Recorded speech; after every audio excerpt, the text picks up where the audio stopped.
Fins up, OnlyFans, but with a PH, you heard? Yo. White orange and teal, the fins look real, you know it's a deal. There's blood, sweat, and tears, all up in his huddle with water to cook up a meal. My coaching in two where the combo was chill, play action to chase, got hunger to feel. The cheetah is loose, he's going for blood, the end of the race only went for the kill. Miami, the city, the county, the block, we steady impact, tail dead in the lot. Defense is strong and hard as a rock, Holland's a lock, and next one's a spot. Getting too hot, so turn up the fan, you look to the crowd, see Jimmy and Bam, Martin, Joe, and Sosa the mans, your fellas, roll the clip, OnlyFans. Yo, what's going on, y'all? It's your boy So, and welcome back to the channel for another week of OnlyFans, a Dolphins post-game show with reaction, analysis, and a whole lot of heart. And before we get this party started, we ask that you hit the like button on this video, subscribe to our channel, and make sure to turn on the post notifications to catch our next video. Now, with me today for this post-game recap, the late night edition, we got the delusional Dolphin Joel, and we got Rax, the super fan in the making. Fellas, let's just get straight to it. Ugly loss for the Dolphins tonight. They go down to Tennessee at home. Tennessee was fucking winless on the road this year up until now. Yeah, I don't know where to start because I'm still like processing everything that happened in this game. But one thing that I have to point out is, right, the importance of our offensive line being completely healthy. Okay. We saw that Armstead didn't play tonight. Robert Hunt was inactive as well. And that took a toll from the get-go on the Dolphins. We saw that fumble snap between Tua and Connor Williams. And I felt like from that moment on, it was a bad omen for the rest of the game. I don't know what you guys thought about it. Was it Connor Williams or was it Liam Eichenberg? Because Williams was hurt already at that point. I think it was Williams who got the start, and then Eichenberg came in. Right, I think that's who got the fumble. Yeah, I think Eichenberg got the fumble. Right. It was Eichenberg. It was Eichenberg. I mean, the game didn't start off great. You know, the first quarter, we ended up winning 7-0, but that was at the hands of a defensive touchdown by Zach Sealer. That was our biggest play in the first half. We have a beautiful drive, and then what you just said right there, we have that fumble and just kills all of our momentum. And then they end up kind of getting back in the game. And I mean, we can talk about the entire game, but the main storyline, I know this is recency bias and it's just fresh off the memory, is the main storyline is we lost this game with a 14-point lead and 3 minutes remaining. Yeah. We couldn't even get a first down, dog. We couldn't get a first down to seal the game. Unreal. I am speechless. I cannot believe that just happened to us, man. That they were able to go down the field, the first go, put up a touchdown, get the 2-point, and then stop us and get the ball back and do it again. Imagine the shock of me that I got off my TV smiling. We're up 14. They just kicked off. Tyreek was the one returning it back that he lets it go. And I'm like, all right, fuck it. Game's over. We're up by a touchdown. Game's done. I come to set up to set them. And when I look up, Tennessee's on offense. And I'm like, what the heck did I miss? What just happened? The thing that bothers me the most, dog, and I don't know if it bothers you guys the same, is like in the first half, there was zero offense. Zero offense. The offense got completely shut out. The only score came from the defense, like Joel mentioned with the Steelers, right, is to not compound the mistakes. And on that fumble that he had, he compounded the mistakes. We were right inside the 2-yard line, inside the 1, basically, right? And instead of just falling on the ball, he tries to pick it up to throw the ball. That's a dumb mindset. Because you know what? NFL All-Pros, NFL all-time great type QBs, they don't make those type of mistakes. And Tua's right in that fine line of where he's going to end up as far as NFL career. And plays like that end up killing our momentum, end up killing everything that we have, once we know that we're struggling on offense and we need to score points, that's the type of shit that makes me hold back from giving them all the praise, giving them all the keys to the offense and saying, you know what, go for it. Because those things are the things that kill us in this game. And it just happened in this game, but it can happen in any game moving forward. And I can't trust him when he does things like that. No, that definitely did not help, was his performance or lack thereof. The offensive line, like you already noted, we're banged up and then continue to get banged up. I don't understand what happened tonight. I don't know if it was the aqua end zones or the aqua jerseys, but there was more people down in this game than I can remember in a long time. Waddle went down early. We saw Howard in a cross. He got hit. He went down early holding his hip. And then the most significant one, and I think the reason why our offense stalled aside from Tua and not making great decisions, Tyreek Hill, on a no-call horse collar, goes down and gets hurt, and it then becomes questionable for the remainder of the game. Yeah. That was what we saw, in the rest of that first half was, we didn't have somebody that could really, get that 10 yards of space for Tua to get the ball there. We kind of stalled out, and then we didn't run the ball. We weren't running the ball the way we should have been. And we stalled out. We stalled out quick. We let them get in it quick. Every time we ran the ball, we got yardage every single time.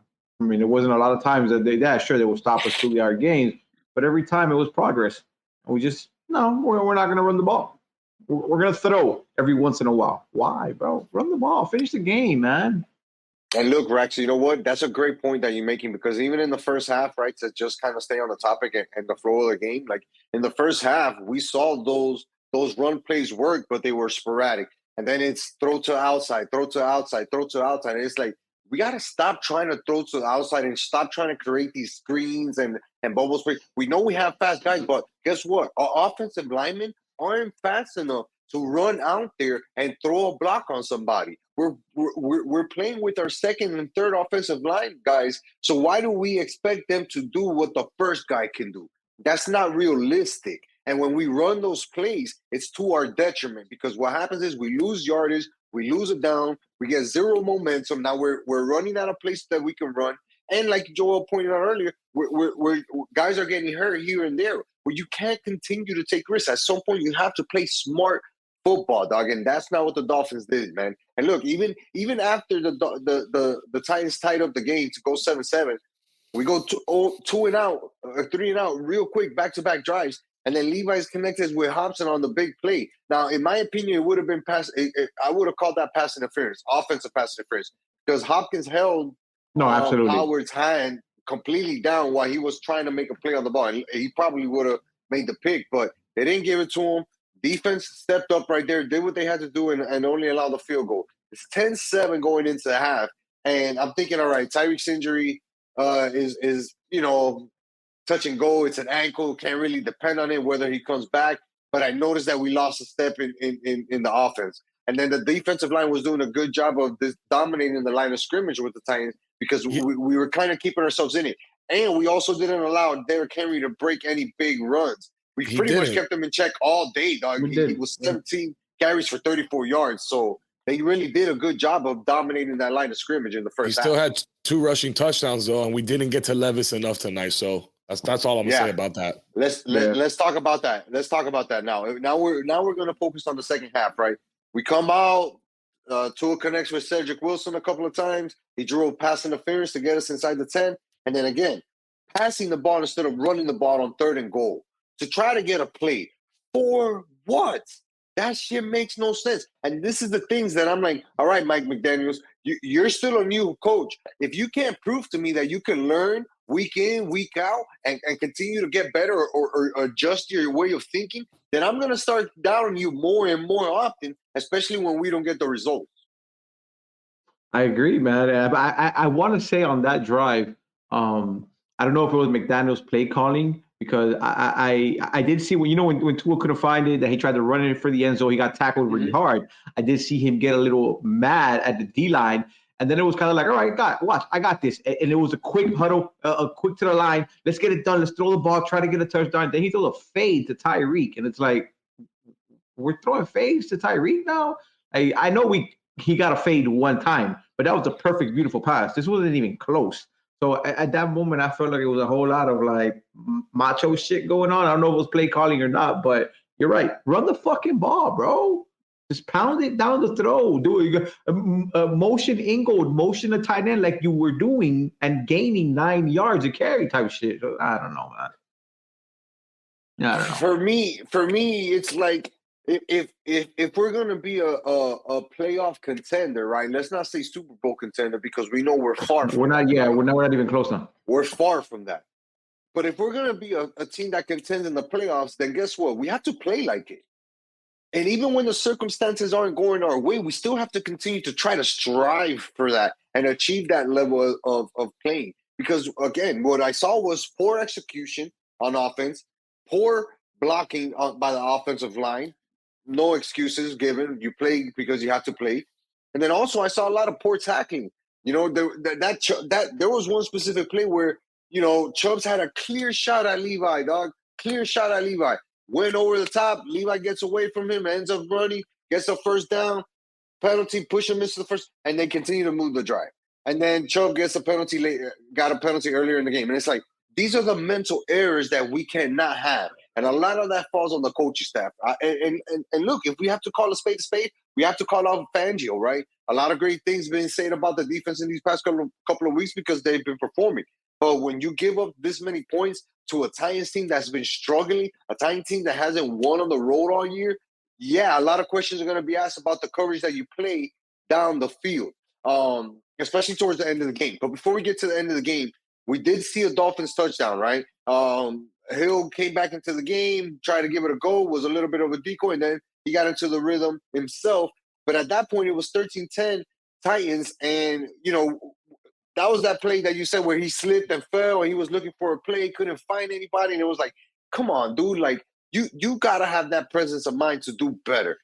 We end up kicking a field goal, and we're 13-13, right? Back-to-back penalties on the kickoff gives the Titans the ball on their 46, right? Then after that, they get a quick 3-and-out, and I'm thinking, all right, the Dolphins have to do something to get momentum. Nothing happens. Another 3-and-out. Offensive line not giving them any time to throw. And at that point, I was like, well, shit, something's bound bad to happen. But then actually something good happened. And that was when we got the muff punt by the Titans, Joel. And that really changed the momentum in the game for us because we were able to score immediately after that. Yeah, that was the one point in the game where finally something went right for the Dolphins. You know, it went our way. You know, we got a good bounce. You know, we just hadn't gotten anything to play. Like the refs, some questionable calls on that. McDaniels, just some questionable play calling too, some questionable decisions. You know, it was all compiled all at the same time, and it's like, what the hell is going on right now? You know, and then finally, you know, this muff punt inside of our own, you know, red zone, inside their red zone, and it's like, all right, here we go. This is time for the go-ahead touchdown. I mean, at that point, you know, I don't think I'm the only one that shares this, but at that point, I'm like, this game's won. We got this. When you see Raheem Mostert score 2 rushing touchdowns in a matter of fucking 2 minutes, you're like, this game's over. And there's only 3 minutes left in the game. And not because of the touchdowns itself, Rex, but it's more because of like how we got them, right? Like, okay, they're making mistakes and we're capitalizing on them. They had a fumble, they had this, that, and we're capitalizing on them. And when you do those things, in most cases, you're gonna win because the momentum's on your side. But I felt like, and this is where we got to get into the meat and potatoes, right? Like at that point, Mike McDaniels probably thought himself that the game was over and that Tennessee was gonna lay down. And that's the type of shit that I don't want to see from my head coach. Because you got to go out there with the mentality of, you know what, I gotta put up 60 on these guys. Because the drive right after they got that, dog, the drive right after we went up, Tennessee comes right back down, not giving up, drove them all the way down the field to score. That was their fourth drive of the game where they had over 8 to 9 plays and took over 70 yards to get some type of point, whether it was a field goal or a touchdown. Dolphins couldn't do that tonight. And that's the shit that really bothers me. And look, when those things are happening, you have to kind of say, all right, we're in a battle. This team on the other side is not going to go down. But we went vanilla on offense immediately after that. And that's what pissed me off, Joel. I don't know how you feel, but I'm just mad about that. Well, we can't breeze over we can't breeze over the other gift. You know, we skipped ahead to the Mostert touchdown, but they got the ball back, you know, and they've been doing their thing all night. And then they have a miscommunication where, you know, a bad pitch toss back to Derrick Henry goes wrong, and then we managed to land on it and capitalize, which was what set up that short touchdown for Raheem Mostert. So, yeah, man, being up 14 points, you know, with 3 minutes left, and you get the ball back. You get the ball back because we stopped them again, and we have this 2-score lead. First play out of the gate is a run. We haven't done that all fucking night, dog. All fucking night. We haven't run the ball on first down. Now, at least not traditionally, end around, jet sweep. Now you want to run a little off tackle, a little regular, when they have 3 timeouts and the 2-minute warning. You're not going to play for the first. You're not going to play for the first down. You need 3 first downs at that point right there with those 3-4 timeouts basically that they have. Play for the first down. We're not trying to score maybe, but you're trying to kill the fucking clock. Why would you run that? And then second down comes, run the ball again. Why? No Tyreek on the field. Why?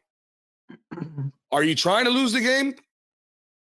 Yeah, I don't get it. That's the only. That's my only. That's the only. has to That's be. the only thing that comes to my head, dog. In my head, I'm like, he had money on Tennessee, bro. That could be it. You know, big bag. Dolphins were minus 1,000 at the start of this game.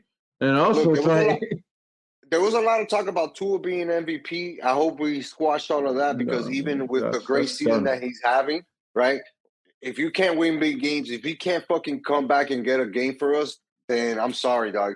You don't deserve to be an MVP when there's a guy in Baltimore out there balling that we got to face in a couple of weeks, right? If anything, Tyreek Hill solidified his case for MVP of this team in general, because when he was out of the game, we couldn't do shit. When he came back in, immediate impact. And it's and not only does that show more about those two guys that we just mentioned, it also shows about Mike McDaniels, dog. Because look, say what you want, there's still offensive weapons on this team. Waddle was our leading receiver as far as yardage goes tonight, and he got a couple of carries. But guess what? When he went out, he had to run a couple of first wide receiver routes, and it didn't necessarily link up with Tua, and the shit looked sloppy.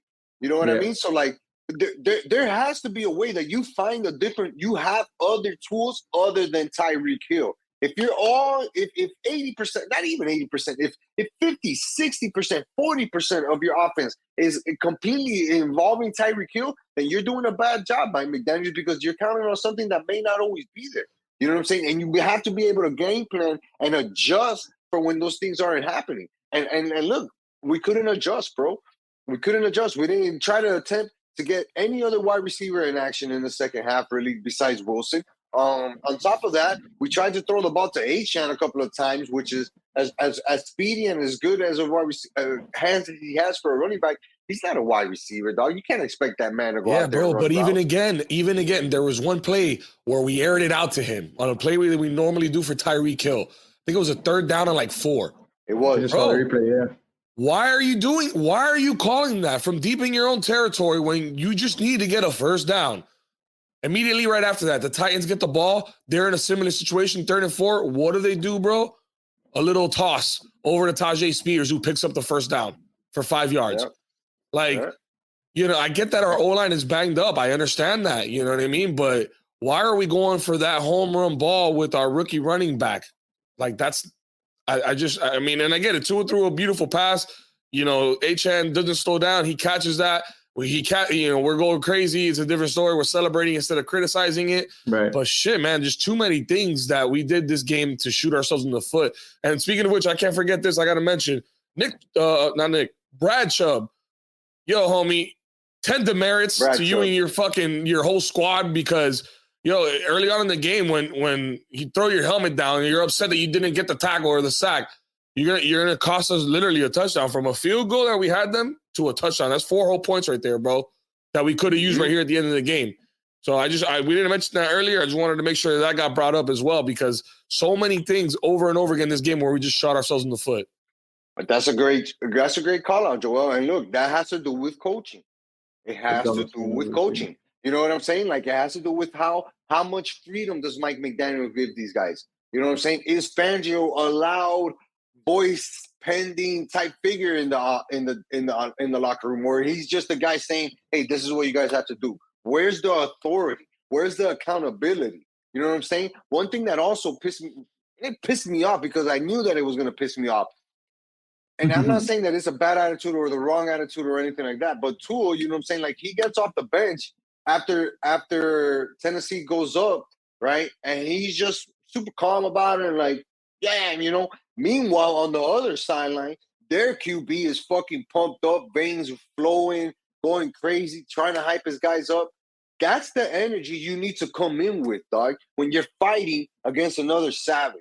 When you're fighting a savage, if you can't become a savage, you're gonna get your ass whooped. In the UFC, it happens all the time. You go in there, you don't go out there to finish your opponent or to try to kick your opponent's ass. Guess what? That guy head kicks you and knocks you out. Right? Same thing happened to us. We got head kicked and we got knocked out in the 5th round, dog, of this fucking game. I can understand that. I can appreciate you want a little bit more, animosity. You want a little bit more passion and emotion showing from them. But We had 2-minute drill. You know what I mean? He probably was focused on what the task at hand was and not trying to get his emotions the best of him. We've been watching it on Hard Knocks. He's been working on that kind of shit, that whole mental aspect of it. I totally hear you though. Having a little bit more fire, a little bit more confidence. But let's talk about that last drive, fellas. I mean, what do you guys think? We have 2 minutes left, no timeouts, no Tyreek. I mean, McDaniels. Those are my 3 things right there. I thought we had a chance, bro, and then my quarterback did what my quarterback does, and he stumbled, bro. He just couldn't find it. I honestly believe we had a shot. I honestly believe we had a pass. I thought we were gonna win the game. I literally said to myself, I saw what you saw on Levi and how pumped he was. Good for him. He just scored. He's up because they were down 14 points. And then I saw my quarterback. He was composed. He was dapping people up. He was ready to get on the field. And I didn't have a doubt that he was going to get it. My tight end got a good pass. Beautiful. We got the first down. And then it just crumbled to pieces, bro. Just to pieces. Again, and it was play just like, calling, dog. Why are we throwing the ball to H.N. on the fucking sideline? Why are we trying to throw a screenplay behind the line of scrimmage? That shit makes no sense, dog. And I know that I'm overreacting to one game and it's only one game. But guess what, bro? This was a big game. Fighting for their life. They're fighting for their life, dog. Because if they don't get that home field advantage, it's going to be a problem. This wasn't just one game. So we were a 14-point favorite at home against the most beatable team out of the last 4 of our schedule. I think they haven't won on the road, Joel. Right now, Buffalo just beat Kansas City. Okay, we needed to win this to go 3 games. Now we're only 2 games ahead of them, and we still got to play Buffalo. We lost at home, y'all. This is a rightful. I mean, I get it. Where we have a winning record right now. We're 9-3.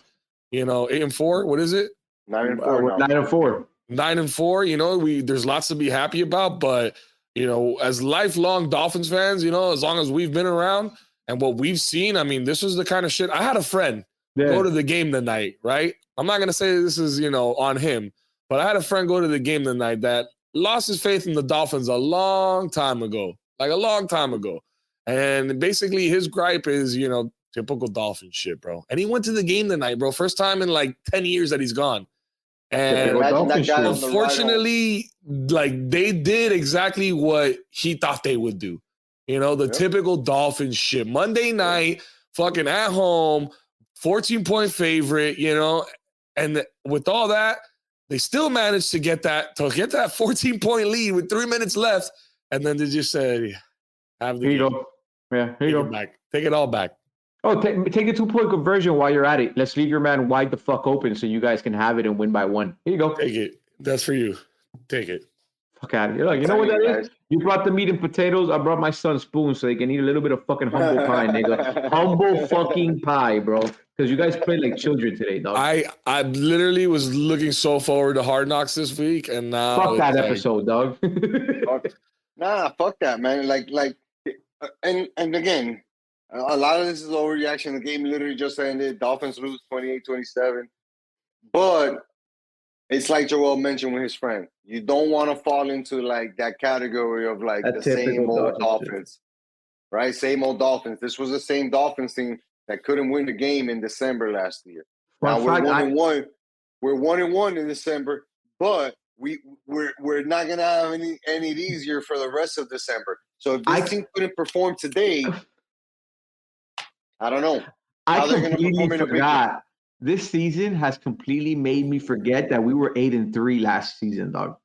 This season has made me forget that we were 8-3 and we finished how we fucking finished last season. Yeah. And now I'm looking at it and I'm like, I know it's just Tennessee, but that's big, dog. How do you expect to beat anybody if you can't beat Tennessee, dog?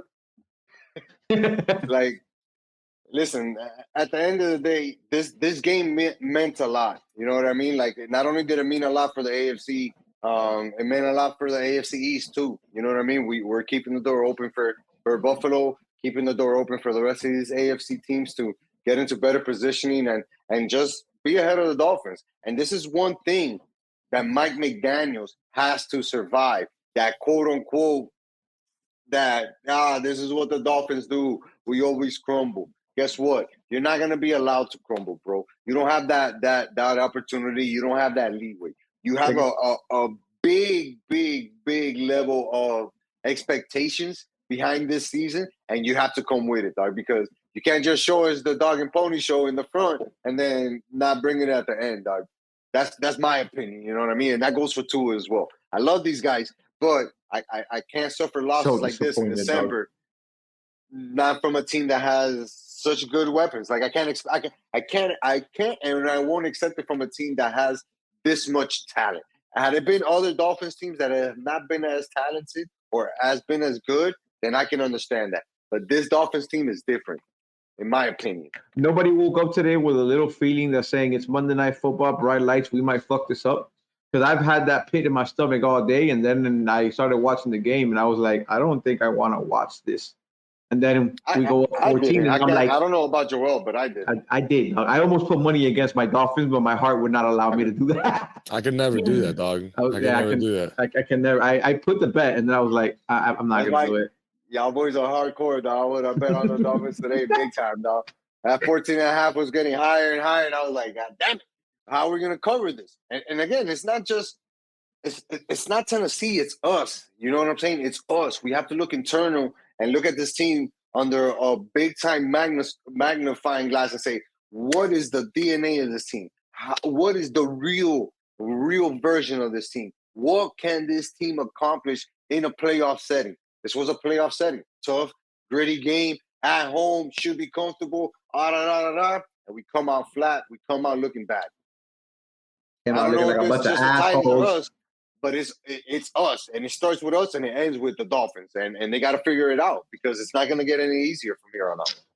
Came out looking like a bunch of assholes. That's why I walked out of there with my ass out, bro.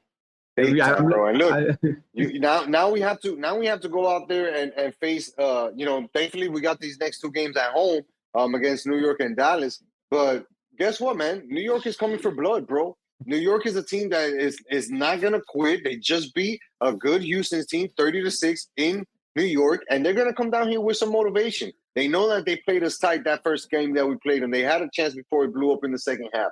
And I'm expecting them to come out here and play with a lot of energy, especially seeing what they saw today. And we don't know how quickly Hill's going to be able to recover from his injury in order to be 100% or close to 100% for Sunday. Howard too. Waddle, what's his status going to be for the rest of the game? I mean, the center situation with Connor Williams, Armstead, like you name it, name a position. Holland, if they're taking whatever drug Trevor Lawrence is taking, they'll be ready in 2 days, bro. Don't worry about it. I hope so, but we never know, right? What's the performance going to look like? Because Jacksonville went out there and laid an egg. You know what I mean? Yeah, they did. So is it worth it? They're going to have to. Is it worth it? And they're going to have to figure it out because the game matters, dog. The game matters. It's the AFC East matchup, and we're playing at home where we just lost after being undefeated. You know what? I just ran across my head. I just literally looked at my camera and I said, typical fucking December, bro. Like, it's always December's so disappointing as a Dolphin, dog. It's always hard, just so disappointing, dog.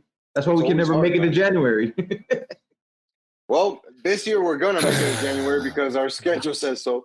But, it depends how we get there, right? Are we going to get there looking good or are we going to get there stumbling, bumbling, and crumbling across the line there at the finish line? I don't know. 1984 was the last time the Miami Dolphins held the number 1 seed in their division. They're not going to hold it this year. Number one overall seed. Oh, number one overall. Yeah. 1984. Not going to happen. We got to beat the Ravens. I had a bunch of cool stats. Like we're like the team that has played the most on Monday Night Football. Like I think it's 87 games. Like we have a bunch of cool stats, man, that we were going to drop on y'all for tonight. But the Dolphins went ahead and fucked that up by putting up a shitty performance. I blame the aqua. Never paint that end zone aqua again, dog. Ever. No, that's done. That's done. Joel, last thoughts on this game, man, before we look ahead to the Jets game. I'm never going to recover from this financially. Don't let Eunice see this show, dog. Have to wait till next week. Rax, final thoughts on this game. Honestly, bro, I'm ready to close this laptop. I'm ready to turn off Sports Center. I'm gonna watch a movie, and I'm just gonna pretend this didn't happen, dog. And you know what? I'm really interested in? Hard Knocks comes out tomorrow, dog. They're probably still filming right now. How are they gonna get this shit out on time, dog? I This don't is know. It's gonna be crazy. interesting. I thought about that. Maybe it drops on Wednesday. Maybe it drops tomorrow. I don't know. It's gonna be Yeah. interesting. For me, the final thoughts on this game was embarrassing. We had a chance on national TV to make a statement and go out there and beat a team that we should have beat, and we fell on our face. That's not gonna look good, man. And it's gonna be hard to recover from that. But we get another chance to do so next week, like I said, against the Jets. What are you guys thinking? It's gonna be a hard-fought game there at home against the Jets. Honestly, well, hold on, because Joel has an incredible mic and you can hear him incredible. So let me go first. I honestly think, dog, that after this week, if they feel as ridiculous as we feel, they're gonna kick their fucking ass. They have to. It's the only way to bounce back. It's the only way to bounce back, in my opinion. If they feel as stupid as us fans who didn't put 2 seconds on that field, they have to kick their ass, dog. No ifs, ands, or buts. What about you, Joel? Final thoughts healthy. for the Jets. Get healthy. We got to get healthy to get something going, man. Tyreek needs to be on the field. It doesn't matter who we're playing. We need Tyreek. Yeah. No, that's a fair sentiment, man. And we're gonna see, right? Short week coming up, Sunday, 1:00 game. I don't know. Went from this being a potential high to being a good wake up call, man. But I appreciate you guys jumping on here, joining me in this misery for this one game. Joel's getting ready to go to sleep. Rax is going to go watch a movie. And I'm going to thank you guys for joining us here for another week of OnlyFans. This one was a tough one, but we got to share it with you guys, and you got our real reactions from it, raw and rugged. Make sure to continue to tell a friend to tell a friend to tell a friend. Hit us up for your OnlyFans shirt. And until next time, it's your boy So. Peace.